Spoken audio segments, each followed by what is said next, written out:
Congratulations on such a convincing performance. Thank you. What went into preparing for this role, and is it true that you were the first Black woman to play a lead female police officer? I am. This is like a historical thing that I didn't even know. Like it's so cool. I'm so glad I didn't know that before I went into the movie, because otherwise it would be like this added pressure that I just didn't need. Because it's my first lead role as well, so that's huge for me. But yeah, I did a lot of research, but I was really, really lucky because I did a film called Miami Vice quite a long time ago now. But in that, I played a police officer. And so I was taken out with undercover agents, and I was trained by the police. I would go to raid houses. I was involved in a drug sting where we had to surround a potential drug lord. Like, I did everything with the police. So I had all of that wealth of information to draw upon as well. Congratulations on this film. Thank you. Not only is it an action-packed thriller, Yes. but it's more than that. It speaks to humanity at this critical time. Why is it important that audiences need to go out and support the movie? Well, number one, it's important for everyone to go see it because it's the best movie ever made. That's number one. But number two, I would say the message in the movie is incredible right now. It's not about being preachy. It's not about having a movie that's like, hey, look at me, what I'm trying to say. It's a movie about humanity. It's a movie about someone saying, basically, I seen something and I'm gonna say something. And I'm gonna risk my life to expose what I seen. Yeah. But at the core of that, what I'm most excited about is I truly believe Naomie Harris and Tyrese have given award-winning performances from top to bottom. First time we've ever seen a Black female lead as a police officer in a feature film, and it's one of the most moving performances you'll ever see from Tyrese. The fact that it is about him representing a culture and the divide between wanting to not help the police or go against the code of the streets, and then ultimately seeing those two things collide together and humanity step forth, it's beautiful. That's why you have to go to the movies. I think it's really important because it sends a message about what kind of movie we want to see. We want to see a movie at the theaters that entertains us, that keeps us on the edge of our seats, that, you know, has great actors as well being part of it. But we also want it to be socially relevant as well, and to inspire us and to have a really powerful message. And for me, the most important message of this movie is be the change. You know, don't wait for change to happen outside of you, but you stand up for what you believe in and stand up against what is wrong and do what is right. Exactly. I love that message. It's inspiring. It's relevant. Yeah. It's something that feels immediate, feels like it's the perfect time for it. And it starts a conversation, hopefully. It starts a conversation that will continue and won't be silenced. You know, I think when people start to talk, you know, the audience is the representation of the community, you know, and I think when people start to talk, hopefully that's going to spread to making some change.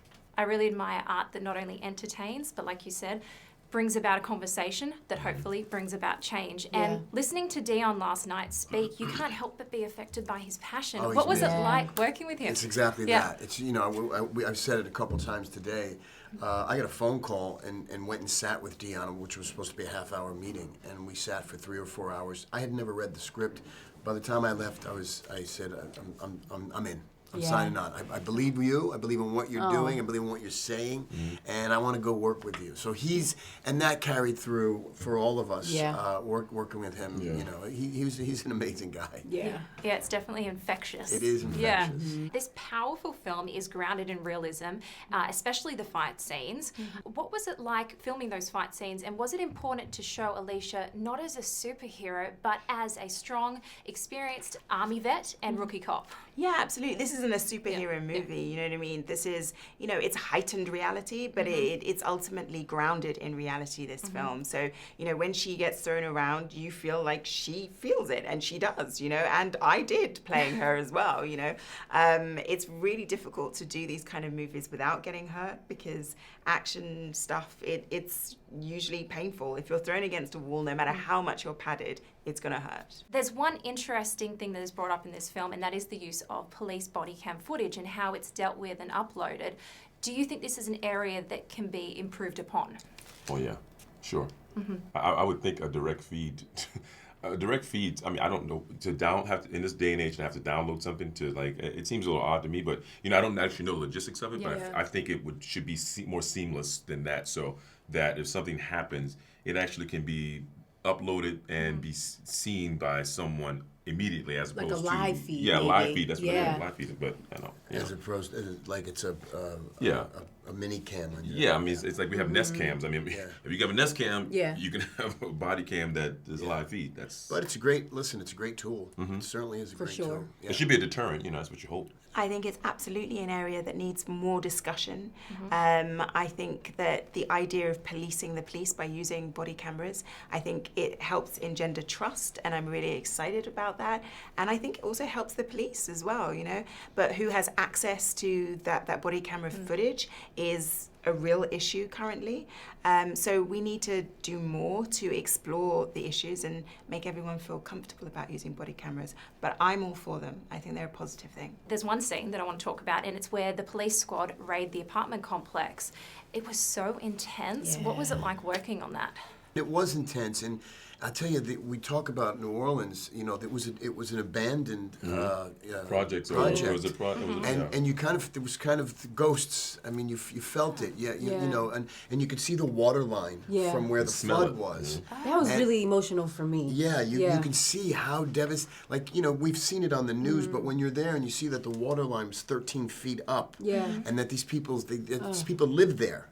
And so when Never came back. There was no Evacuated acting. them. It's no acting required. It's like, wow, you really get into the whole, the vibe of the situation because this really happened in this place. Yeah. Oh gosh, yeah. Yeah. It's bringing me back to that moment in the film last Yeah. night. Yeah. Deon, you grew up in Indiana. Tyrese, you grew up in Watts. What does this film mean to both of you on a personal level? You know, thank you for being here. Well, thank you for having us here. Yes. I was born and raised in the hood, in the ghetto, just like Deon was. So it's really wild for us to be able to say, man, look how successful they are. Look at all that they're doing and have achieved. I could have been dead multiple times. I could sit here and tell you stories of how I could have died. And it's not always about Crips and Bloods and Mexicans versus blacks.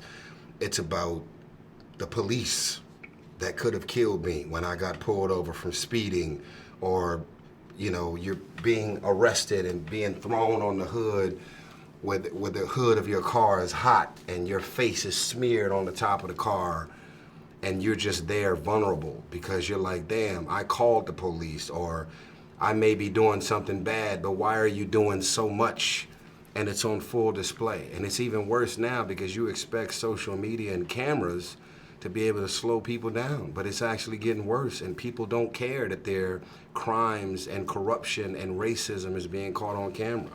So Black and Blue is that. This movie is not preachy.